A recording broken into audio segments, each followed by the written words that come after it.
Welcome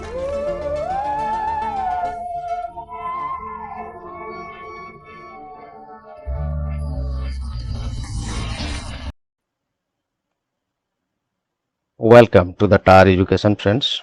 एक लंबे gap के बाद टार एजुकेशन पे मैं प्रकाश कुमार आप सभी का स्वागत करता हूं। दोस्तों, वीडियो के थंबनेल में आप लोगों ने जैसे देखा, बीपीएससी शिक्षक भर्ती परीक्षा प्राथमिक, माध्यमिक एवं उच्च माध्यमिक, इन सभी के लिए बिहार राज्य स्तरीय विभिन्न परीक्षाओं में बार बार पूछे गए, जिसमें सामान्य विज्ञान, रसायन, भौतिकी, जीव विज्ञान, पर्यावरण और सामान्य अध्ययन में इतिहास, भूगोल, राजनीति शास्त्र, अर्थशास्त्र, बिहार विशेष से 2100 प्रश्नों का विशेष ये संग्रहण है।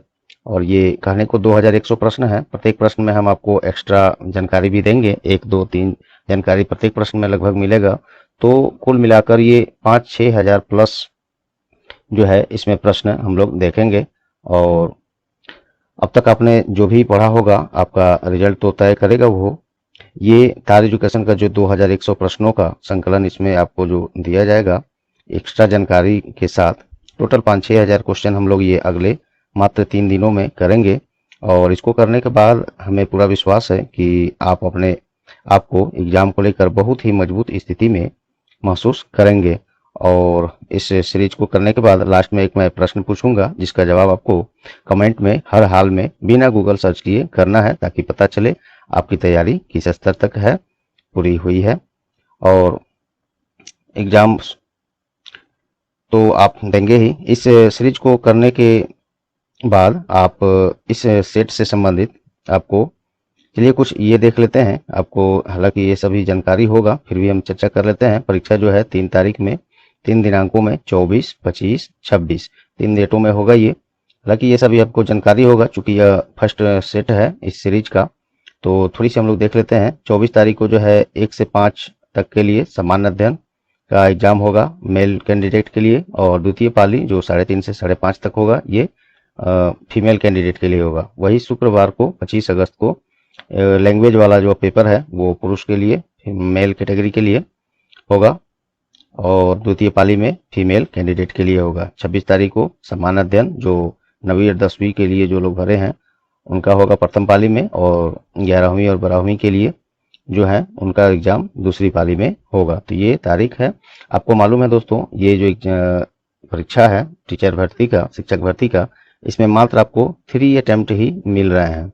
3 अटेम्प्ट हैं, तो आप इसको लेकर काफ़ी चिंतित होंगे और अपनी तैयारी को उस गति से कर रहे होंगे, किए होंगे अब तक, जिससे कि आप इस बार हर हाल में निकाल लें। क्योंकि 1.5-2 लाख सीट हैं। इतना सीट मुझे नहीं लगता फिर कभी आपको मिलेगा। ये बहुत ही बड़ा अपॉर्चुनिटी है, इसका जरूर लाभ उठाएं आप लोग। और इसके अलावा आप लोग सिलेबस से संबंधित या क्वेश्चन पेपर जब वहाँ बुकलेट आपको मिलेगा, उसको ये देखिए सैंपल है, इसी तरह का आएगा आपको, हिंदी इंग्लिश दोनों में है। इसको समझने में अगर कोई आपको वहाँ पे दिक्कत ना हो, या OMR सीट जो है भरना कुछ बच्चों के लिए हो सकता है पेचीदा हो जाए वहाँ। और देखिए ये थोड़ा सा कुछ OMR सीट है, कुछ इसमें ऐसा है जो समझने लायक हो जाएगा वहाँ आपको। हालांकि वहाँ टीचर आप लोग को गाइड करेंगे, फिर भी पहले से अगर आप ये सब सीख कर जाते हैं तो अच्छा होगा। तो इससे संबंधित अगर कोई आपको रिक्वायरमेंट लगता है कि ये समझना जरूरी है, इनसे संबंधित आप जो अगर आप लोग कहेंगे तो इसके लिए मैं स्पेशल एक क्लास, एक वीडियो बना दूंगा, जिसमें सभी चीज़ें आपको बारीकी से मैं समझा दूंगा। तो चलिए दोस्तों, समझ लिया आपको इस सीरीज में आपको क्या मिलने वाला है।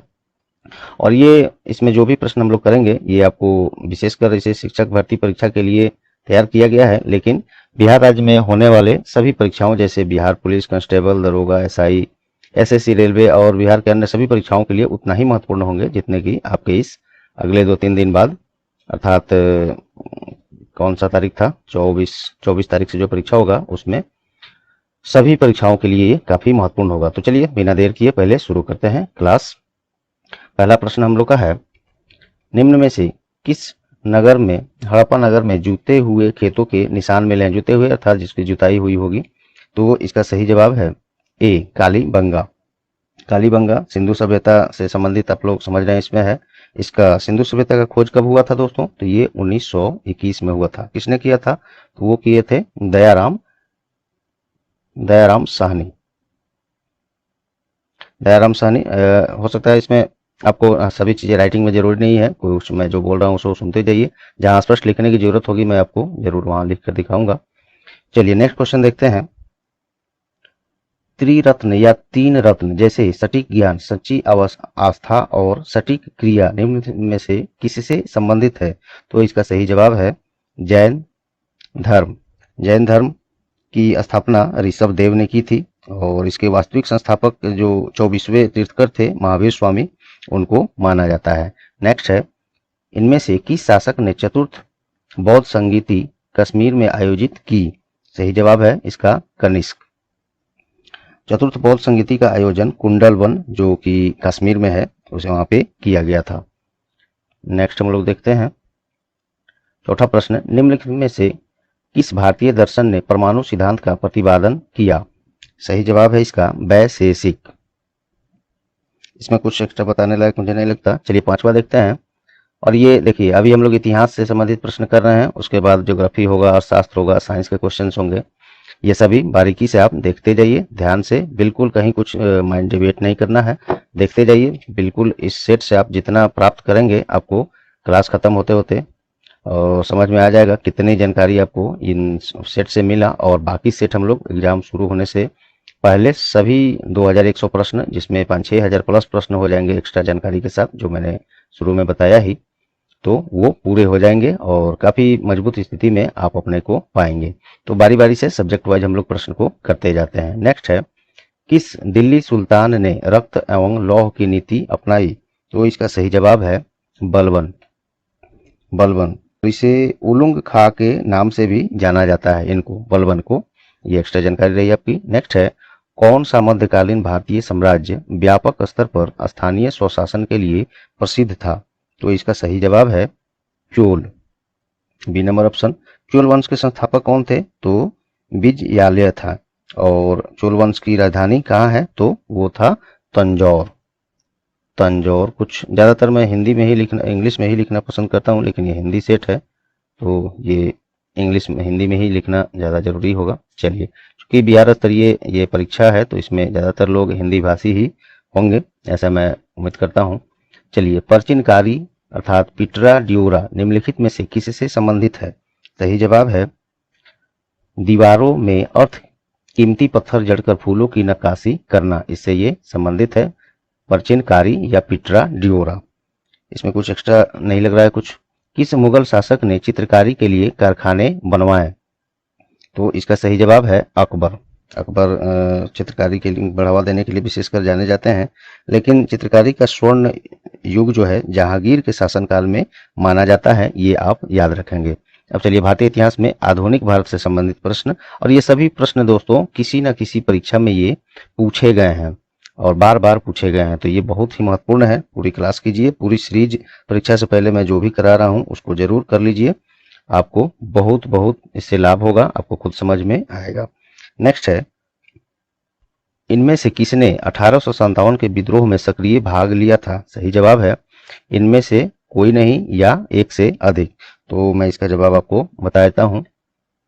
1800, देखिए पूछा क्या है कि 1857 के विद्रोह में सक्रिय भाग लिया था, तो 1857 की क्रांति में सक्रिय रूप से भाग जो लिया, नाना साहब ने कानपुर में, बेगम हजरत महल ने लखनऊ में, मौलवी अहमदुल्ला ने फैजाबाद तथा बहादुर शाह ने दिल्ली में भाग लिया। तो इस तरह की ये जानकारी जो मैंने भी बोला आप याद रखेंगे, इसके कारण इसका जवाब जो है ई नंबर ऑप्शन है।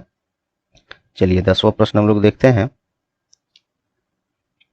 किस अधिनियम के बारे में जवाहरलाल नेहरू ने कहा था कि हमें एक ऐसी कार दी गई थी जिसमें सब ब्रेक फेल थे किंतु इंजन नहीं था?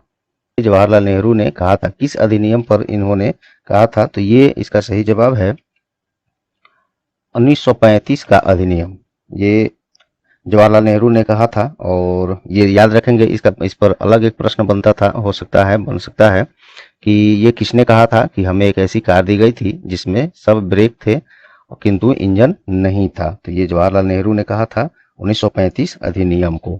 चलिए नेक्स्ट प्रश्न देखते हैं। दांडी यात्रा कितने दिन चली थी? तो इसका सही जवाब है 24 दिन। इसमें कुछ एक्स्ट्रा हम लोग जानते हैं। महात्मा गांधी ने दांडी यात्रा शुरू किया था, कब किया था? तो वो किए थे 12 मार्च 12 मार्च 1930 को। कहाँ से? तो साबरमती से उन्होंने 6 अप्रैल 1930 को तक समाप्त कर दिया था इसको, 12 मार्च 1930 से शुरू होके। और नमक सत्याग्रह के नाम से ही इसी को जाना गया था। दांडी यात्रा को नमक सत्याग्रह के नाम से भी जाना जाता था है। और यह यात्रा नमक पर लगाए गए अवैध कर के खिलाफ था, ये चीज था, याद रखेंगे। प्रसिद्ध गीत सरफरोशी की तमन्ना अब हमारे दिल में है कि रचयिता कौन है? तो इसका सही जवाब है ऑप्शन में आपको जाएगा ये, उपयुक्त में से कोई नहीं या एक से अधिक। तो एक्चुअल में इसका जवाब क्या है? गीत जो है सरफरोशी की तमन्ना अब हमारे दिल में है कि रचयिता कौन थे? तो वो थे बिस्मिल अजीमाबादी। इसको मैं बोल ही दिया, वैसे लिखने की जरूरत नहीं है। और बिहार के ये क्रांतिकारी थे जिन्होंने 1921 में इसको लिखा था। हालांकि इस गजल को प्रसिद्ध राम प्रसाद बिस्मिल ने बाद में बनाया था, लेकिन रचयिता पूछा जा रहा है तो वो है बिस्मिल अजीमाबादी। इसको याद रखेंगे। चलिए नेक्स्ट हम लोग देखते हैं क्वेश्चन। 13 नंबर क्वेश्चन है, बंगाल विभाजन के प्रत्याघात के रूप में कौन सा आंदोलन शुरू हुआ था? इसका सही जवाब है स्वदेशी आंदोलन। स्वदेशी आंदोलन ऑप्शन नंबर 3। 19 जुलाई 1905 को बंगाल विभाजन की घोषणा की गई, जिसे 16 अक्टूबर 1905 को लागू कर दिया गया था। वैसे बंगाल विभाजन 1905 ये कई बार प्रश्न में आ चुका है। चलिए 14 नंबर प्रश्न देखते हैं। प्रश्न है, इसमें से 1945-46 में दिल्ली में हुए INA मुकदमे के पक्ष में पेश हुए वकील कौन थे? तो वो थे भूला भाई देसाई। ऑप्शन नंबर बी, भूला भाई देसाई। 15 नंबर क्वेश्चन है, मैडम कामा ने भारत के त्रिरंगी स्वतंत्रता ध्वज को कहां फहराया था? तो इसका सही जवाब है स्टुटगार्ट। Option number 3। मैडम कामा ने भारतीय स्वतंत्रता आंदोलन के प्रतीक के रूप में 22 अगस्त 1907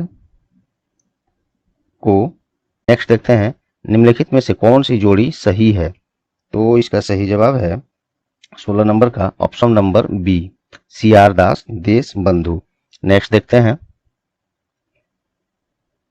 17 नंबर क्वेश्चन, भारतीय राष्ट्रीय कांग्रेस द्वारा किस दिन को पूर्ण स्वराज दिवस घोषित किया गया था? किस दिन को? सही जवाब है 26 जनवरी 1930 को। और वर्ष 1929 में कांग्रेस का लाहौर अधिवेशन, ये भी एक अपने आप में प्रश्न है, लाहौर अधिवेशन। इसी अधिवेशन के दौरान समाजवादी नेता जवाहरलाल नेहरू ने रावी नदी के तट पर राष्ट्रीय ध्वज को फहराया था। और 26 जनवरी 1930 को भारतीय राष्ट्रीय कांग्रेस द्वारा पूर्ण स्वराज दिवस मनाने की घोषणा की गई थी। चलिए नेक्स्ट हम लोग देखते हैं, बंगाल में द्विशासन प्रणाली किसके द्वारा लागू की गई थी? सही जवाब है option number C, Robert Clive. Next देखते हैं, इनमें से किसने 1893 में शिकागो में आयोजित धर्म संसद में भाग लिया था? तो आप इसको अनुमान लगा सकते हैं, शिकागो जहां नाम आया। और ऑप्शन जरूर अगर याद नहीं भी है तो ऑप्शन हमको लगता है कि 99% लोग इसको बना ही देंगे प्रश्न को। चलिए सही ऑप्शन है स्वामी विवेकानंद। स्वामी विवेकानंद का बचपन का नाम क्या था? मैक्सिमम लोग को मुझे उम्मीद है याद होगा। तो बचपन का नाम उनका नरेंद्र दत्त था, नरेंद्र दत्त, याद रखेंगे। और इन्होंने 1897 में रामकृष्ण मिशन की स्थापना की थी, ये अलग से आप याद रखेंगे।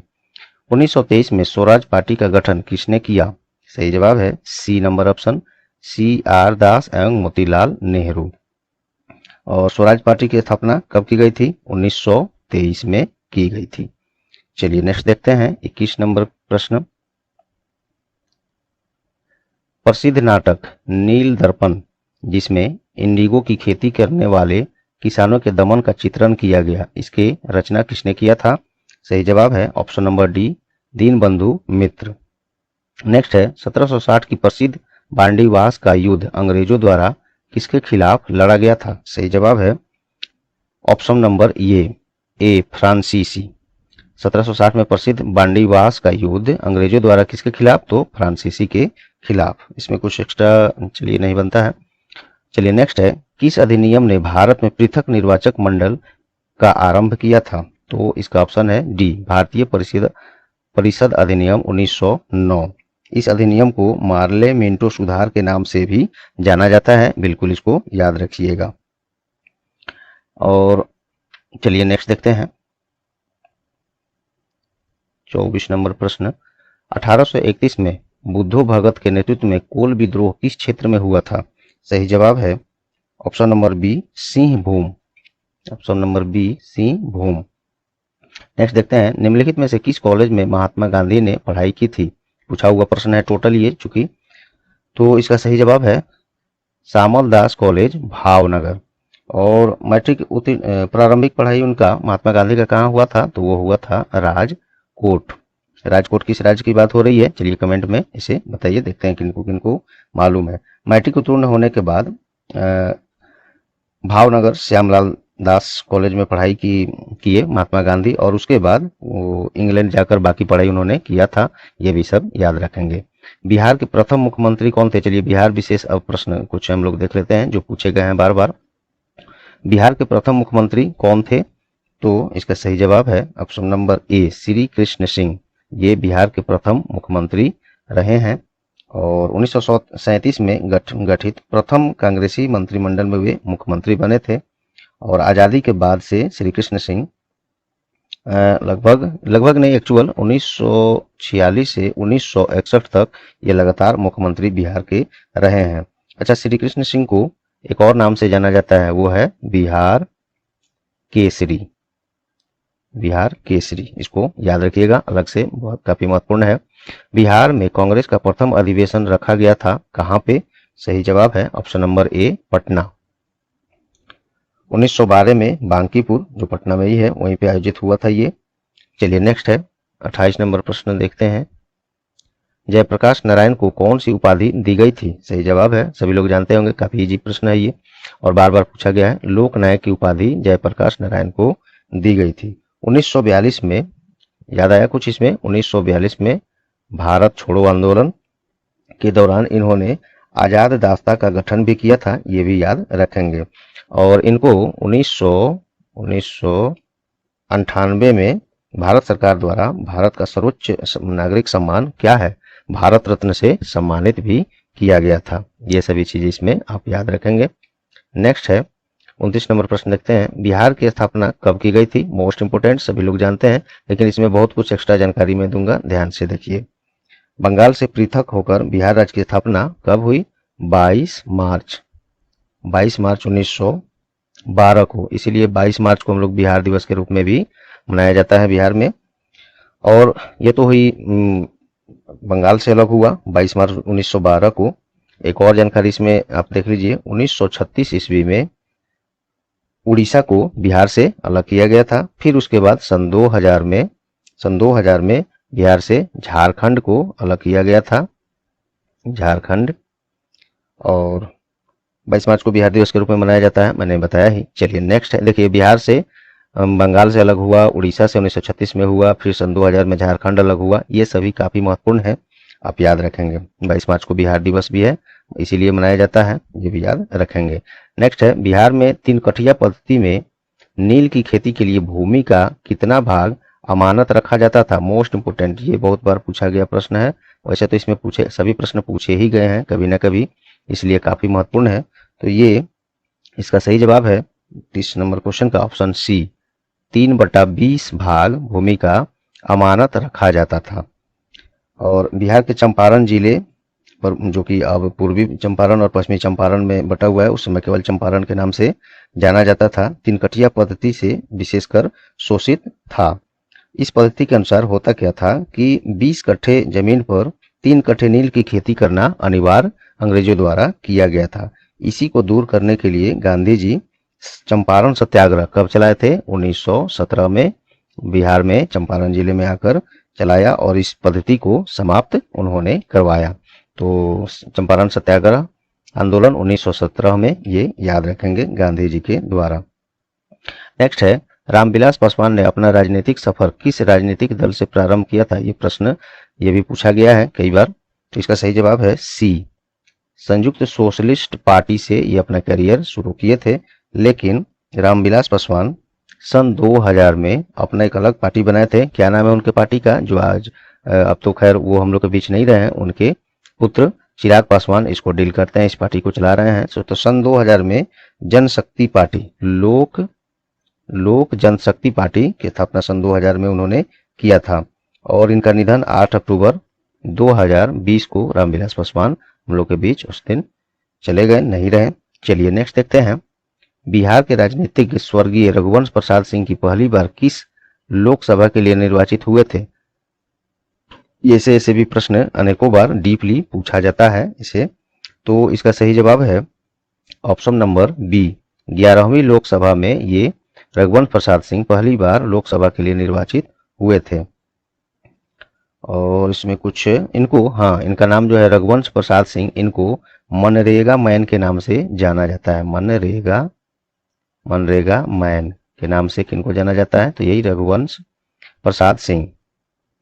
और इनका निधन वही 13 दिसंबर 2020 को हुआ है। ये लेटेस्ट है, इसीलिए पूछा भी गया है, हो सकता है फिर पूछा जाए। कम से कम मनरेगा मैन किसे कहा जाता है ये भी याद रखेंगे आप। चलिए नेक्स्ट बाकी प्रश्न देखते हैं। 33 नंबर प्रश्न है, चंपारण में इंडिगो के किसानों की दशा की ओर गांधी जी का ध्यान किसने आकर्षित किया था? तो सही जवाब है डी, राजकुमार शुक्ल। ये काफी चर्चित हैं बिहार के इतिहास में, राजकुमार शुक्ल, याद रखेंगे। 34 नंबर प्रश्न है, प्राचीन महाजनपद मगध की प्रथम राजधानी कौन सी थी? सही जवाब इसका, इसमें से कोई, चलिए ऑप्शन नंबर ई पर जाएगा, बताता हूं क्यों। प्राचीन महाजनपद की में मगध की प्रथम राजधानी राजगृह थी। ये ऑप्शन में नहीं है, इसलिए इसका जवाब राजगृह होगा, और वो ऑप्शन में नहीं है तो ऑप्शन ई पर जाएगा। चलिए नेक्स्ट देखते हैं। स्वामी सहजानंद निम्नलिखित में से किससे संबंधित थे? सही जवाब है ऑप्शन नंबर सी, बिहार में किसान आंदोलन से संबंधित थे। उन्होंने 1928-29 में भारतीय किसान सभा का गठन किया था, ये भी आप याद रखेंगे।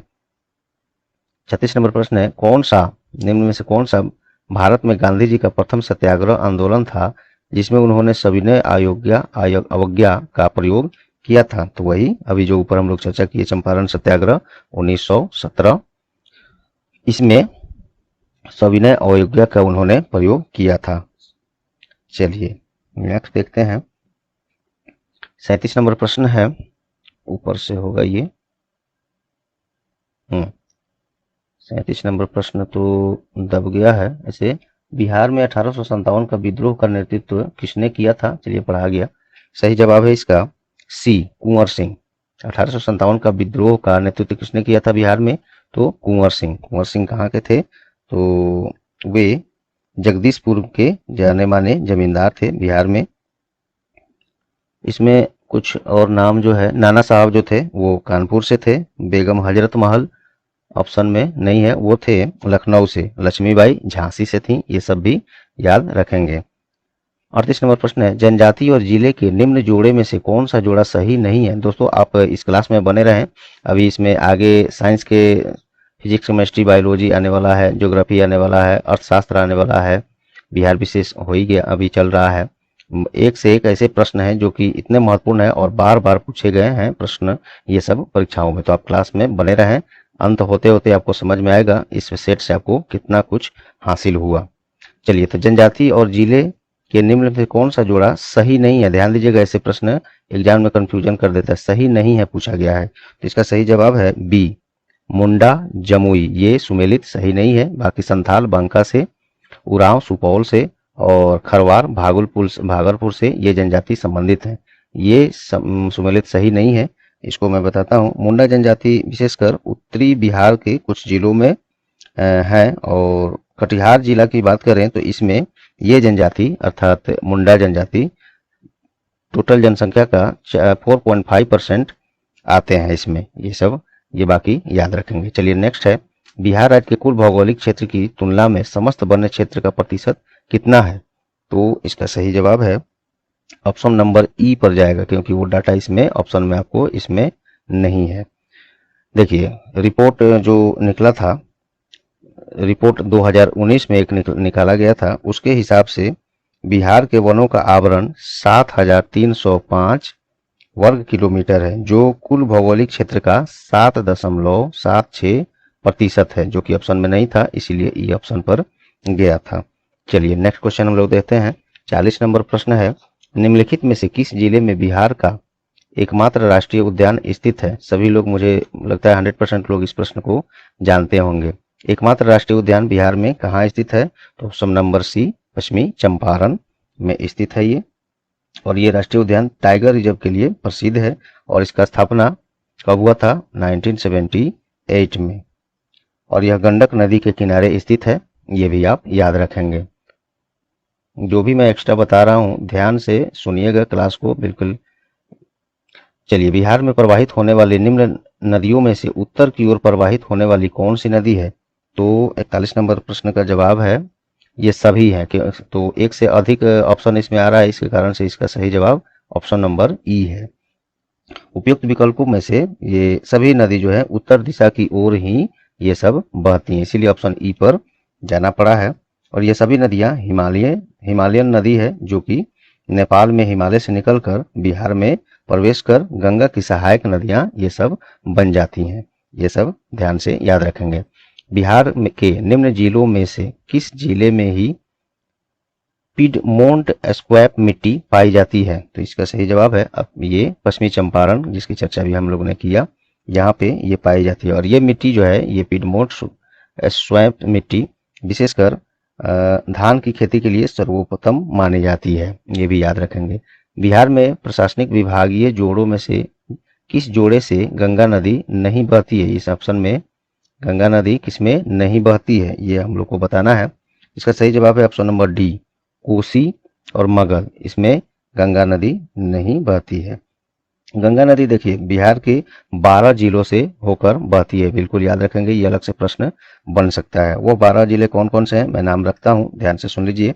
बक्सर, भोजपुर, सारण, पटना, वैशाली, समस्तीपुर, बेगूसराय, मुंगेर, खगड़िया, कटिहार, लखीसराय, भागलपुर।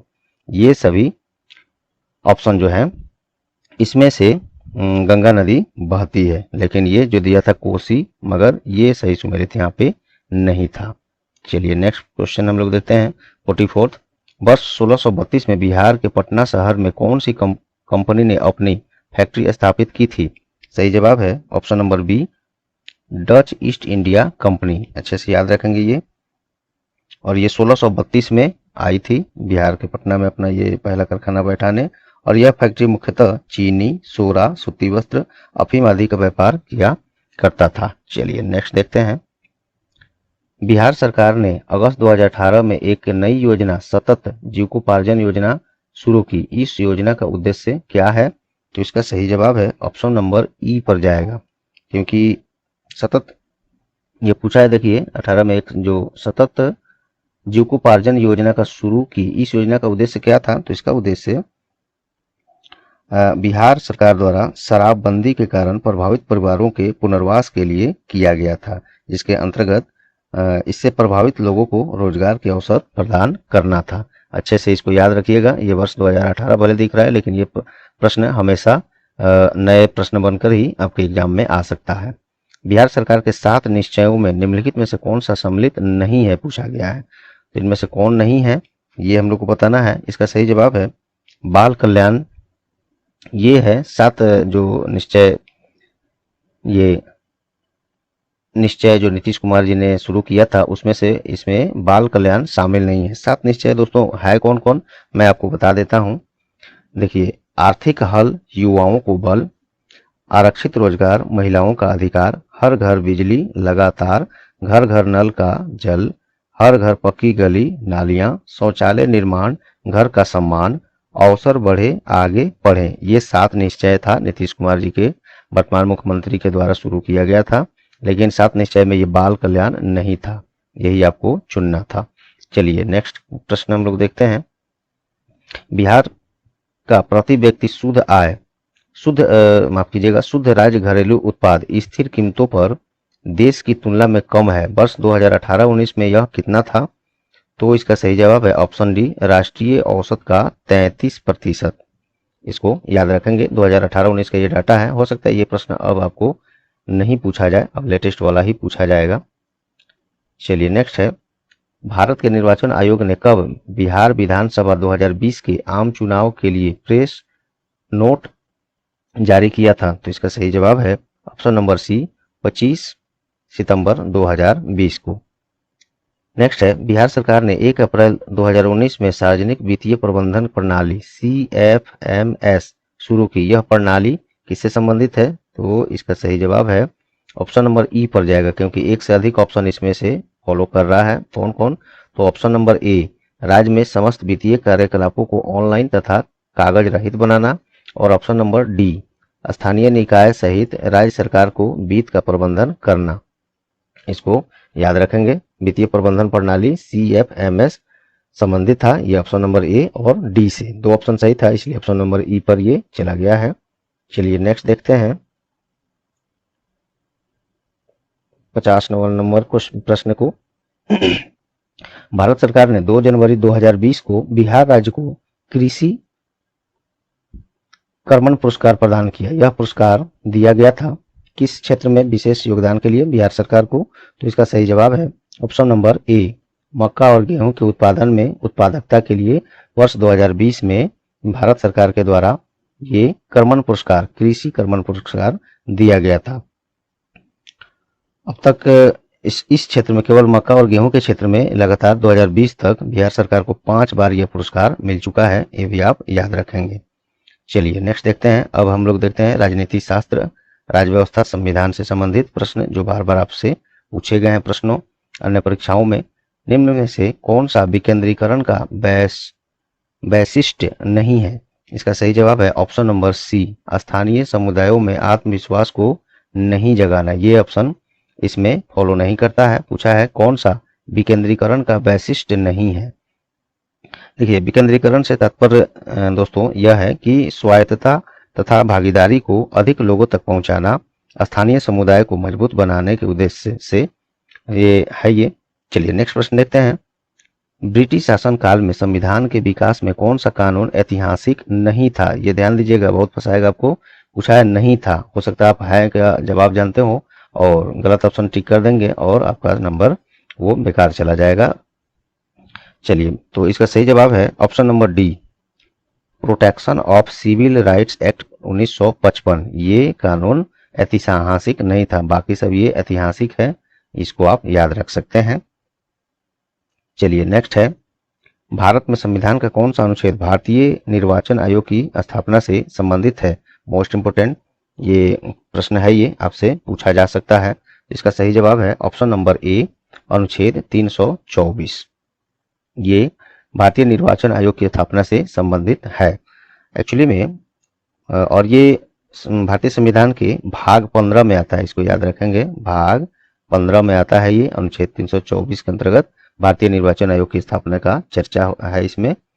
और इसका स्थापना कब हुआ था निर्वाचन आयोग का? तो ये हुआ था 25 जनवरी 1950।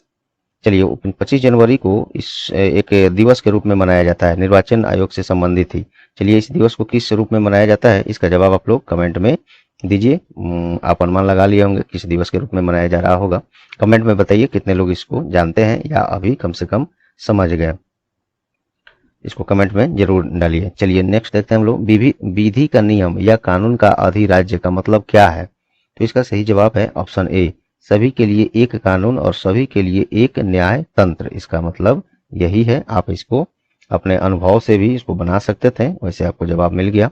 नेक्स्ट है, पंचायती राज संस्थाओं को 29 कार्यों की सूची किस अनुच्छेद के तहत दी गई है?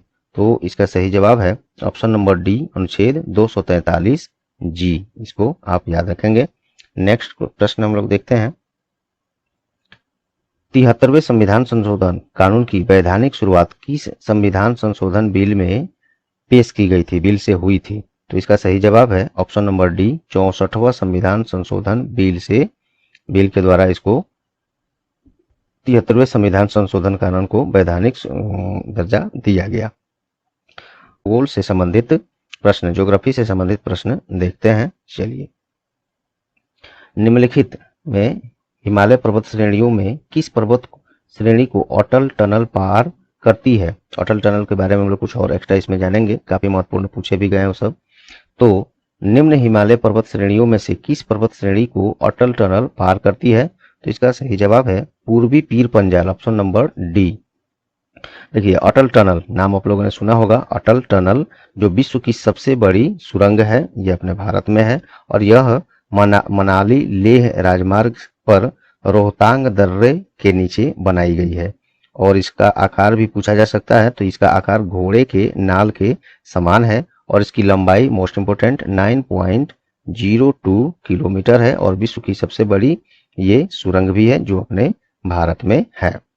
चलिए 2011 की जनगणना के अनुसार भारत के किस राज्य के आदिवासियों की आबादी प्रतिशत उसकी कुल आबादी की तुलना में सबसे अधिक है। 2011 में जनगणना लास्ट हुआ था हम लोग का, उसके बाद 2021 में होना था, लेकिन कोरोना काल के कारण अब तक अभी नहीं हुए हैं। तो इस प्रश्न को फिर से हम पढ़ देते हैं। किस राज्य के आदिवासियों की आबादी प्रतिशत उसकी कुल आबादी के तुलना में अधिक है। परसेंटेज की बात की गई है, तो परसेंटेज के मायने से इसका सही जवाब है ऑप्शन नंबर सी, मिजोरम। 2011 के अनुसार मिजोरम की कुल जनसंख्या में जनजातीय आबादी का प्रतिशत मैं आपको बता दूं 94.44% है। और लेकिन सर्वाधिक जनजातीय आबादी वाला राज्य अगर आपसे पूछा जाए, ये परसेंटेज था, अगर ऐसा पूछा जाए कि लेकिन सर्वाधिक जनजातीय आबादी वाला राज्य कौन सा है, तो वो है मध्य प्रदेश। इसको आप याद रखेंगे क्लियर वे में। चलिए कॉफी उत्पादक क्षेत्रों में कौन सा क्षेत्र कर्नाटक में नहीं है। कर्नाटक में सबसे ज्यादा कॉफी का उत्पादन होता है, ये आपको मालूम होना चाहिए, आप याद रखेंगे इसको अलग से। तो पूछ रहा है कि निम्नलिखित में से कॉफी उत्पादक क्षेत्रों में से कौन सा क्षेत्र कर्नाटक में नहीं है, ये आपको नहीं है ये पूछा जा रहा है। तो इसका सही जवाब है ऑप्शन नंबर डी, पूलनेज।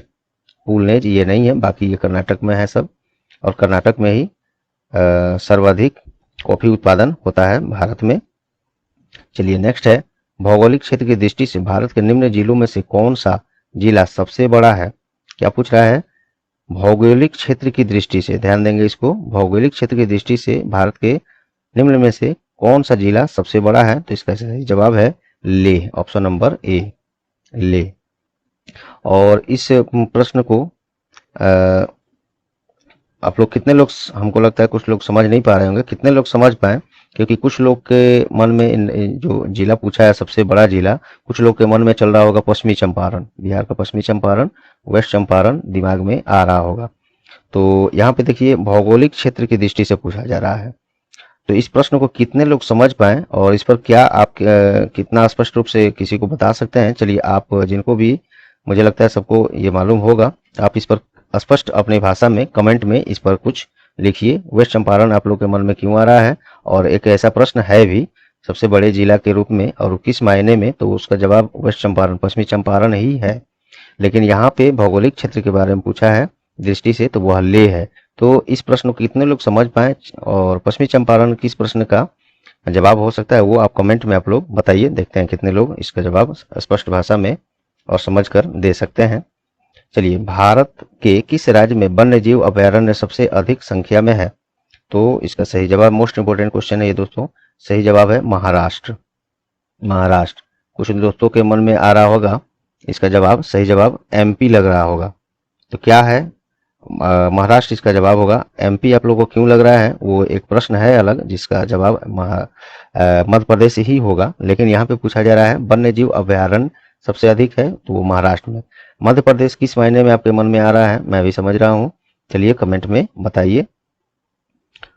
चलिए नेक्स्ट क्वेश्चन देखते हैं, खनिज और जिले के निम्न जोड़ों में से कौन सा जोड़ा सही है। सही है आपको ये पूछ रहा है, तो 62 का ऑप्शन होगा लाइमस्टोन कैमूर, यही एक ऑप्शन इसमें सही है, बाकी ऑप्शन गलत है, इस पर आप ध्यान नहीं देंगे।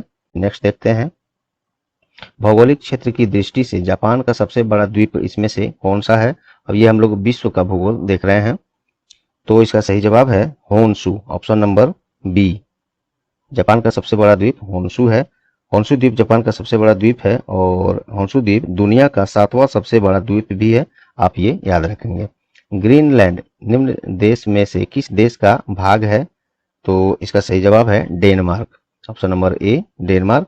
इससे संबंधित एक और बड़ी बात मैं बता दूं, यह दुनिया का सबसे बड़ा द्वीप यही है डेनमार्क, ग्रीनलैंड जो डेनमार्क में है, और जिसका कुल क्षेत्रफल जो है यह है आपको 21 लाख 66,086 किलोमीटर में है। ये दुनिया का सबसे बड़ा द्वीप ग्रीनलैंड, जो कहाँ है, डेनमार्क में, याद रखेंगे। निम्न में से किस देश में 2019 में सालाना सबसे अधिक कुछ कट रहा है, थोड़ा सा इसको इधर करने दीजिए। सबसे अधिक सोने का उत्पादन हुआ है 2019 में, तो ये किस देश में, 2019 में का डाटा ये पूछा गया है। सही जवाब मैं आपको 2019 का बताता हूं, इसके अलावा मैं आपको 65 नंबर, इसका सही जवाब है ऑप्शन नंबर सी, चीन। 2019 में सालाना सबसे अधिक सोने का उत्पादन चीन में हुआ था। 2023 के अगर डाटा देखा जाए, सबसे ज्यादा सोना का उत्पादन, इसको आप लोग याद हो तो खुद से या गूगल सर्च करके कमेंट में चलिए बताइए, और इसको आप जान लीजिए, क्योंकि ताजा रिपोर्ट 2022-23 में आपको पूछा जाएगा, तो ये आप लोग सर्च करके कमेंट में बताइए। निम्न में से किस महाद्वीप में सबसे अधिक देश हैं, मोस्ट इंपोर्टेंट, इस ऑप्शन जो दिया गया है यहाँ पे किस में सबसे ज्यादा देश हैं, तो इसका सही जवाब है अफ्रीका, ऑप्शन नंबर सी। इसमें कुल 54 देश हैं अफ्रीका में, सबसे ज्यादा इन ऑप्शन के हिसाब से सबसे ज्यादा, ऐसे भी अफ्रीका में ही सबसे ज्यादा देश हैं, कुल 54 देश हैं। और भी मैं बता देता हूँ, अब एशिया में कितने देश हैं, एशिया महाद्वीप में, तो वो 48 हैं, यूरोप में 44 हैं, और उत्तरी अमेरिका में 23 है। ये ऑप्शन में जो था उसी को मैं बता देता हूँ। उत्तरी अमेरिका में 23 है, उत्तरी अमेरिका में 23, और एशिया में यहाँ पे 48, और यूरोप में 44, ये आप याद रखेंगे। और सबसे ज्यादा जो है अफ्रीका में है 54, ये सभी याद रखेंगे। नेक्स्ट प्रश्न हम लोग देखते हैं।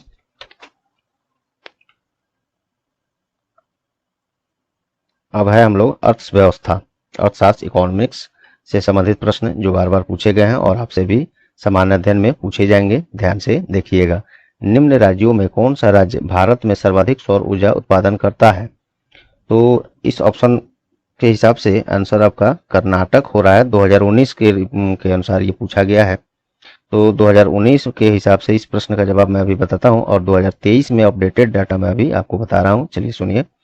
तो 2019 के अनुसार ये प्रश्न में पूछा गया है सर्वाधिक सौर ऊर्जा उत्पादन, तो 2019 में था ये कर्नाटक, ऑप्शन नंबर बी। अब चलिए 2023 में सर्वाधिक सौर ऊर्जा उत्पादन वाला राज्य कौन सा है, तो वो है राजस्थान, याद रखेंगे 23 के हिसाब से।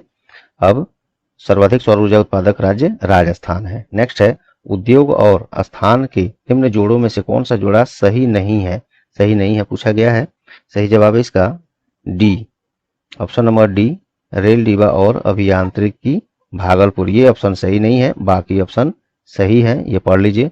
Oil refinery Barauni, cement Banjari, बाकी और ये फर्टिलाइजर भौराही, ये सभी ऑप्शन आप याद रखेंगे। नेक्स्ट है भारत में खाद्य प्रबंधन का निम्न में कौन सा एक उद्देश्य नहीं है, ये पूछा गया है, तो इसका सही जवाब है खाद्यान्नों का निर्यात, ऑप्शन नंबर डी। ये ऑप्शन जो है खाद्य प्रबंधन का उद्देश्य नहीं है, बाकी सब सही है। खाद्यान्नों का वितरण, खाद्यान्नों का खरीद, खाद्यान्नों का बफर स्टॉक और रख रखाव, ये खाद्य प्रबंधन का उद्देश्य है, लेकिन ये खाद्यान्नों का निर्यात ये खाद्य प्रबंधन का उद्देश्य नहीं है। चलिए नेक्स्ट देखते हैं।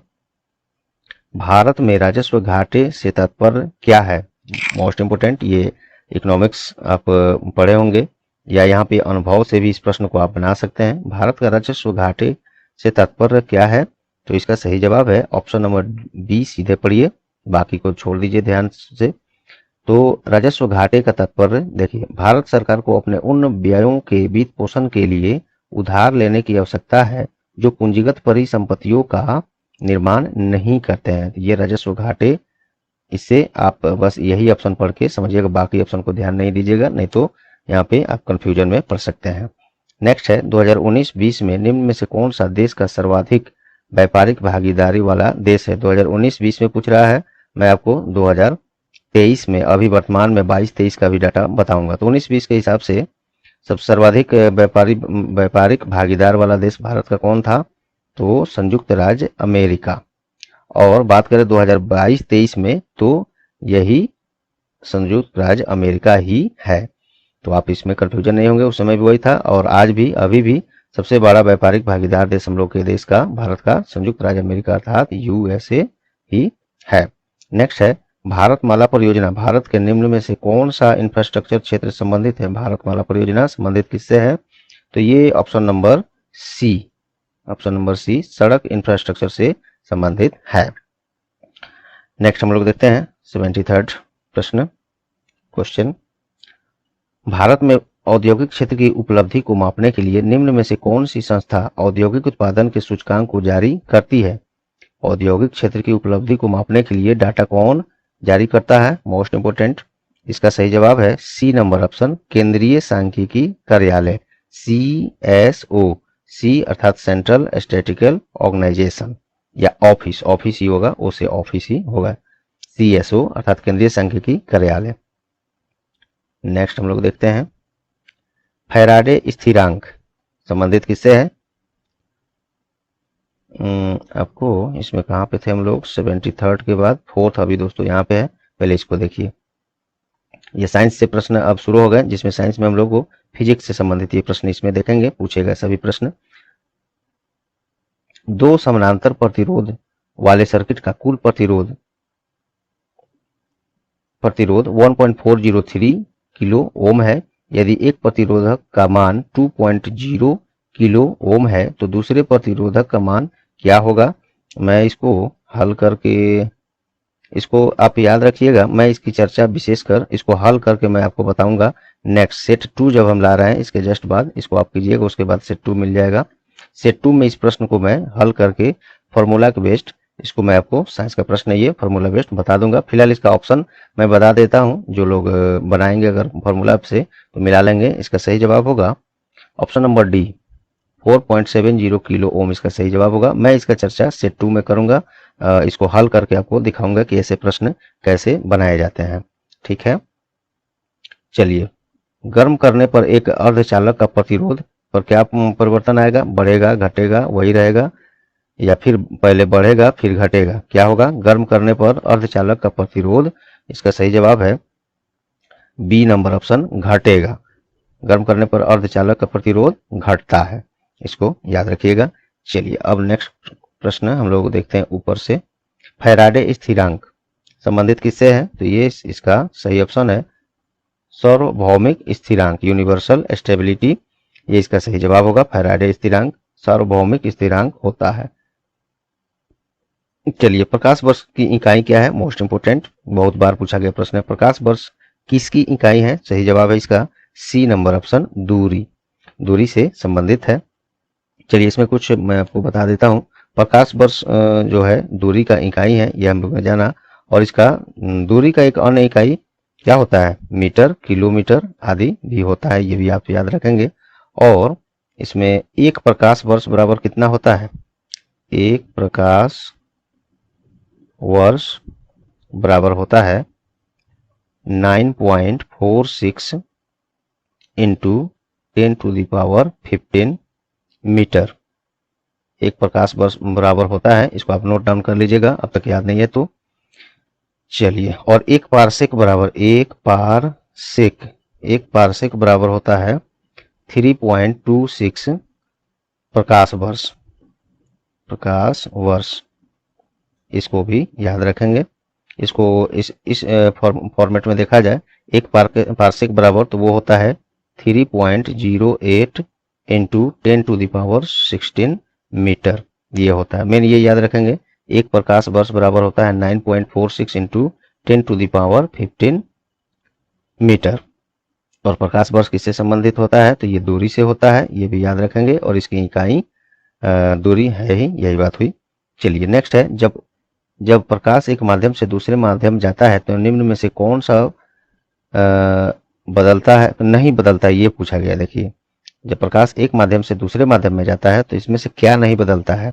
सही जवाब है इसका सी नंबर ऑप्शन, आवृत्ति इसका चेंज नहीं होता है। गति चेंज हो जाता है, तरंगदैर्घ्य चेंज हो जाता है, और परावर्तनांक इसका चेंज होता है, लेकिन आवृत्ति में कोई परिवर्तन नहीं आता है जब प्रकाश एक माध्यम से दूसरे माध्यम में जाता है तो।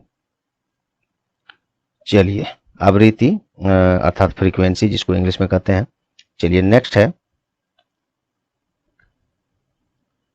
विद्युत चुंबकीय तरंगों का वेग कितना होता है? मोस्ट इंपोर्टेंट, इसका सही जवाब है option number A, 3 into 10⁸ metre second इसका सही जवाब है विद्युत चुंबकीय तरंग का वेग इतना होता है। इसको आप रट्टा मार लीजिए, याद करने ही वाला चीज है वो। चलिए नेक्स्ट है 80 नंबर प्रश्न। पहला आदमी जिसने चांद पर अपना पैर रखा था वो कौन है? सभी लोग जानते हैं, मुझे लगता है 100% लोग इस प्रश्न का जवाब जानते हैं, बार बार पूछा जाता है। पहला आदमी चांद पर पैर रखने वाला कौन है? तो सही जवाब है इसका option number B, Neil Armstrong. Actually में अपोलो, देखिए अपोलो, इसमें कुछ जानकारी मैं आपको दे दूं। अपोलो 11 जो ये यान था, इसके माध्यम से नील आर्मस्ट्रॉन्ग, एडविन बब्ज एल्ड्रिन और माइकल कॉलिंस चंद्रमा पर जाने वाले ये व्यक्ति थे। किसके माध्यम से? अपोलो 11 यान से ये सभी लोग गए थे। लेकिन इनमें से पैर जब जो रखे सबसे पहले उतरे कौन थे? नील आर्मस्ट्रॉन्ग, इसीलिए इनका नाम इस पर पहले आता है। जाने में 3 आदमी गए थे, मैंने नाम बताया। और यह यान जो है अमेरिका द्वारा भेजा गया था, ये भी याद रखेंगे। पूछा जा सकता है कि चांद पर सबसे पहली बार अपोलो 11 किस देश के द्वारा भेजा गया? तो बहुत लोग रसिया या चाइना ध्यान में आ रहा होगा, लेकिन नहीं, ये अमेरिका द्वारा भेजा गया था। नेक्स्ट है सबसे ज्यादा सायनता होती है किसमें? तो ऑप्शन नंबर डी, शहद में। सायनता मतलब विस्कोसिटी होता है, स्पेलिंग में इसको लिख देता हूं आपको, विस्कोसिटी, ये सायनता। इसमें सबसे ज्यादा किसका होता है? शहद का, इसको याद रखिएगा। चलिए नेक्स्ट है निम्न में से कौन सा उष्मा का सबसे अधिक कुचालक है? कुचालक पूछा गया उष्मा का सबसे सर्वाधिक। सही जवाब है ऑप्शन नंबर सी, पारा। देखिए उष्मा का सबसे अधिक कुचालक पारा है, जबकि विद्युत का एक अच्छा सुचालक भी है पारा, इसको भी आप याद रखेंगे। उष्मा का कुचालक ये पारा है, लेकिन विद्युत का ये सबसे अच्छा सुचालक है, ये याद रखेंगे। चलिए अब हम लोग चलते हैं साइंस के प्रश्न को आगे बढ़ाते हुए। रसायन से संबंधित प्रश्न, केमिस्ट्री से संबंधित देखेंगे। प्लूटोनियम न्यूक्लाइड के नाभिक में न्यूट्रॉनों की संख्या कितनी होती है? तो इसका सही जवाब है ऑप्शन नंबर बी, 148। इसको देखिए हल करके निकाला जाता है। न्यूट्रॉनों की संख्या बराबर होता है, मैं यहाँ लिख देता हूँ, न्यूट्रॉनों की संख्या बराबर होता है द्रव्यमान संख्या माइनस न्यूट्रॉन की संख्या।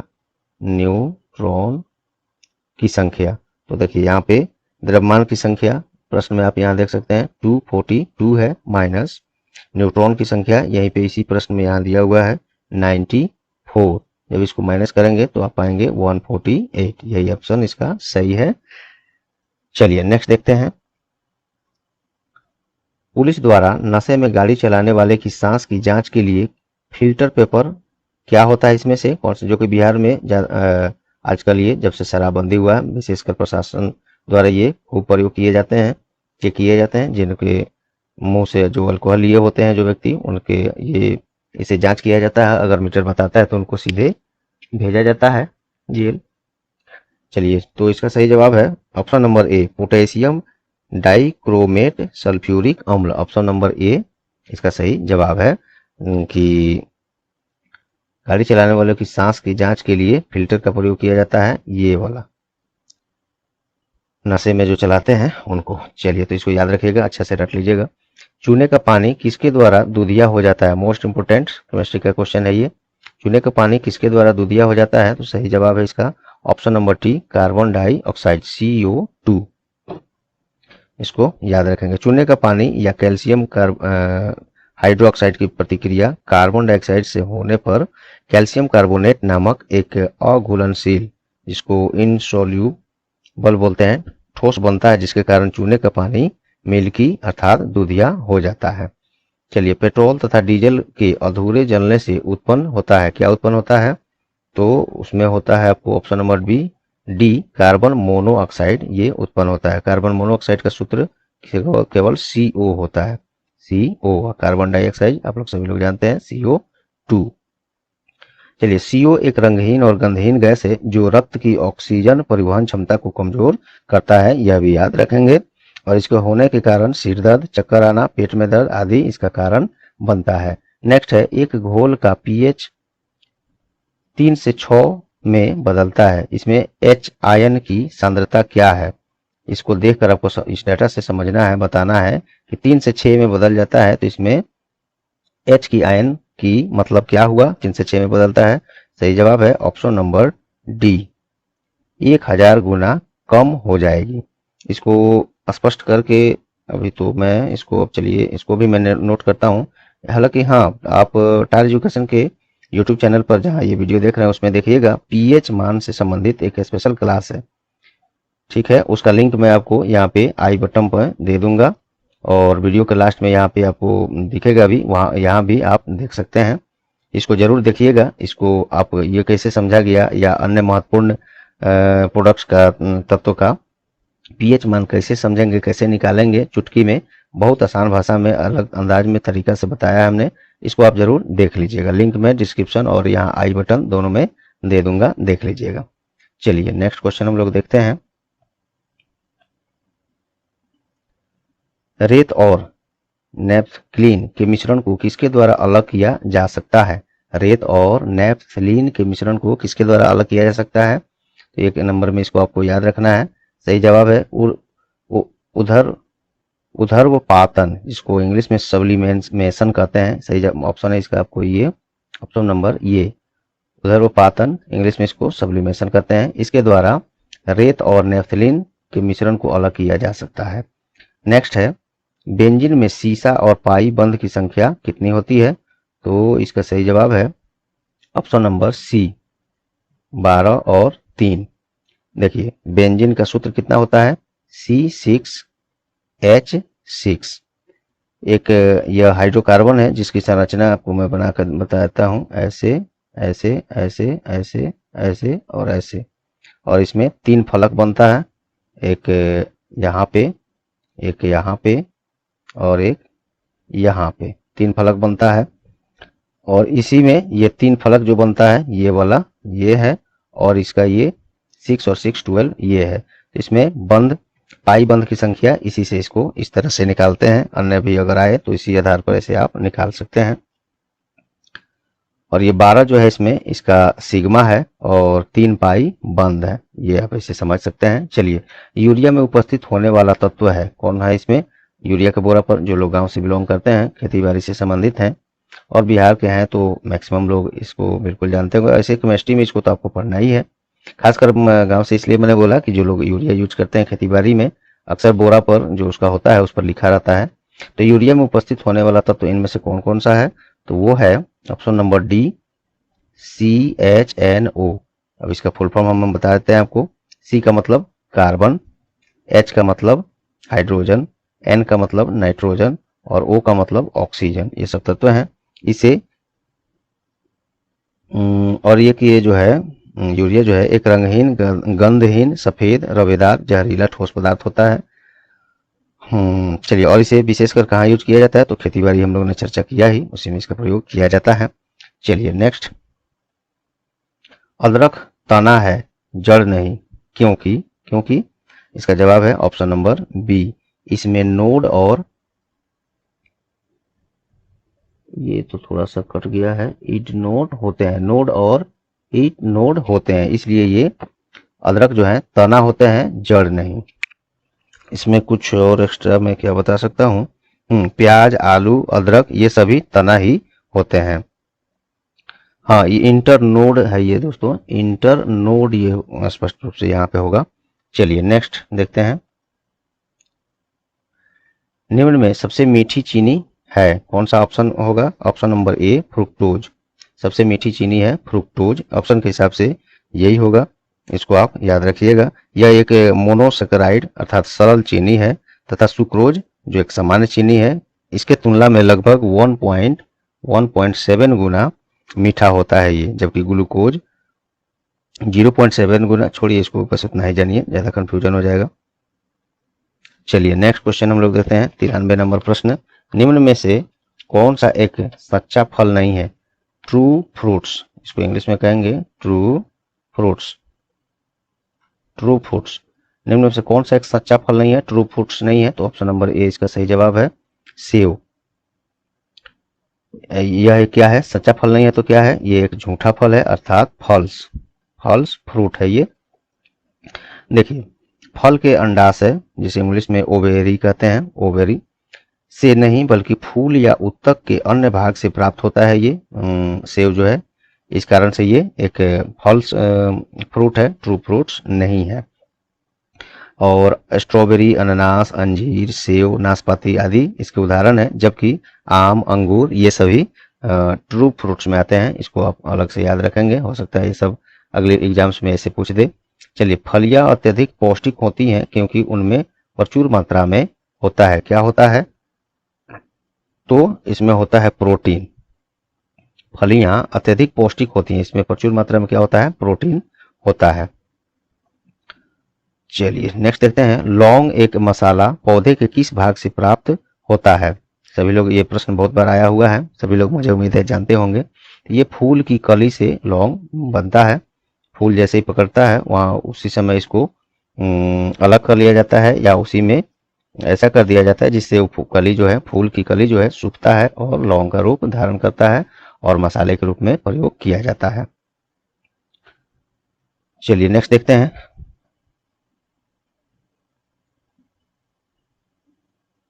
मांसपेशियों में दर्द के उपचार में उपयोग किया जाने वाला विकिरण कौन सा है, मोस्ट इंपोर्टेंट दोस्तों, तो ये है इंफ्रारेड। ऑप्शन नंबर ये है, मांसपेशियों में दर्द का उपचार इंफ्रारेड से किया जाता है, इसको आप याद रखेंगे।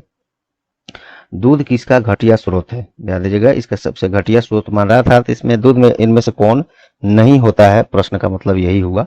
तो इसका सही जवाब है option number C, vitamin C. Vitamin C दूध में नहीं पाया जाता है, बाकी कैल्शियम, प्रोटीन, कार्बोहाइड्रेट ये सभी दूध में पाया जाता है। चलिए नेक्स्ट देखते हैं 98, ग्लूकोज को एथिल अल्कोहल में किस एंजाइम द्वारा बदल दिया जाता है, तो इसका सही जवाब है xylem. Option number C, xylem. Next है, विटामिन जो रक्त के थक्के बनाने में प्रभावी होता है, सभी लोग जानते होंगे इसका जवाब। इसका सही जवाब ऑप्शन नंबर डी है, विटामिन के रक्त के थक्के बनाने में प्रभावी होता है, सहायक होता है। चलिए नेक्स्ट देखते हैं, और इससे संबंधित कुछ मैं आपको बता दूं, सामान्यतः जो है रक्त का थक्का 2 से 5 मिनट में बनता है और इस प्रक्रिया में अनिवार्य प्रोटीन फाइब्रिनोजन है, जिसका निर्माण विटामिन के की सहायता से लीवर में अर्थात यकृत में होता है। और विटामिन के वसा में विलेय तथा मानव शरीर में कई प्रोटीनों का संश्लेषण करने में सहायक होता है। याद रखिएगा, बस कम से कम इतना, थके जमने में कौन सा विटामिन सहायक होता है, तो विटामिन के। महिला सेक्स हार्मोन है, इनमें से कौन है, इसका सही जवाब चलिए देखते हैं, estrogen. Option number A, option number A estrogen महिला सेक्स हार्मोन है एक। इससे कुछ चलिए हम बताते हैं, एस्ट्रोजन हार्मोन जो है महिलाओं में पाए जाने वाला एक सेक्स हार्मोन है एस्ट्रोजन, ये याद रखिएगा, जो महिलाओं के प्रजनन प्रणाली के विकास में सहायक होता है और इसे फीमेल हार्मोन भी कहते हैं। एस्ट्रोजन को फीमेल हार्मोन भी कहा जाता है, जबकि टेस्टोस्टेरोन, इसको मैं लिख देता हूं, आप देख लीजिए, हिंदी में लिखना थोड़ा सा कठिन हो जाता है, टेस्टोस्टेरोन ये जो है एक पुरुष सेक्स हार्मोन होता है। ये इसलिए लिख दिया कि फीमेल सेक्स हार्मोन की बात हुई है, जो एस्ट्रोजन है, और पुरुष में टेस्टोस्टेरोन होता है और ये पुरुष सेक्स हार्मोन होता है। चलिए नेक्स्ट है, आगे हम लोग देखते हैं, पार्किंसन बीमारी के उपचार के विकास के लिए किसको नोबेल पुरस्कार दिया गया है, पहले कभी दिया गया है, हम चर्चा करते हैं उसका। सही जवाब है इसका option number A, Arvid Carlsen.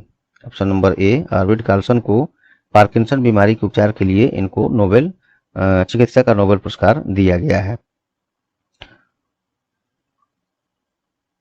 और कब दिया गया था, तो ये दिया गया था इनको सन 2000 में दिया गया था। चलिए आप बताइए कमेंट में, 2022 में नोबेल चिकित्सा पुरस्कार, जैसे कि ये प्रश्न चिकित्सा से संबंधित है, तो 2022 में नोबेल चिकित्सा से संबंधित नोबेल पुरस्कार किसे दिया गया है, कमेंट में से आप हर हाल में जरूर से जरूर बताइए। लास्ट में एक प्रश्न मैं और पूछूंगा, जिसका जवाब आपको निश्चित रूप से कमेंट में देना है। चलिए, थायराइड ग्रंथि की खराबी किस कमी के कारण होती है, इसका सही जवाब है आयोडीन की कमी से। सभी लोग जानते होंगे, थायराइड ग्रंथि की खराबी आयोडीन की कमी से होता है।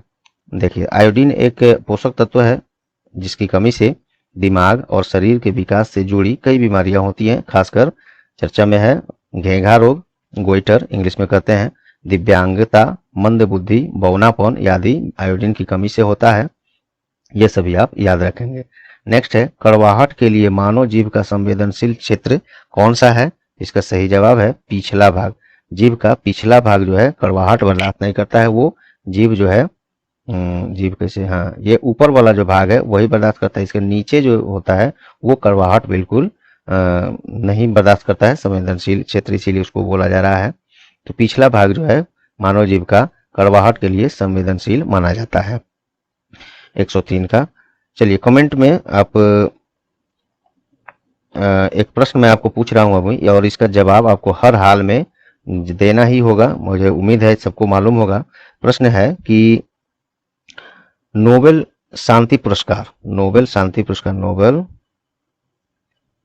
Nobel peace prize, Nobel peace prize अर्थात नोबेल का शांति पुरस्कार 2022 में किसे दिया गया है? इसका जवाब आपको कमेंट में देना है। और दोस्तों ये रहा अभी 103 प्रश्न हम लोगों ने इस सेट में हम लोगों ने किया, और प्रत्येक प्रश्न में मिनिमम 2-3 लगभग सभी प्रश्नों में हम लोगों ने चर्चा किया, तो लगभग 300 से 400 प्रश्न आप इसमें समझिए तो आपने पूरा किया।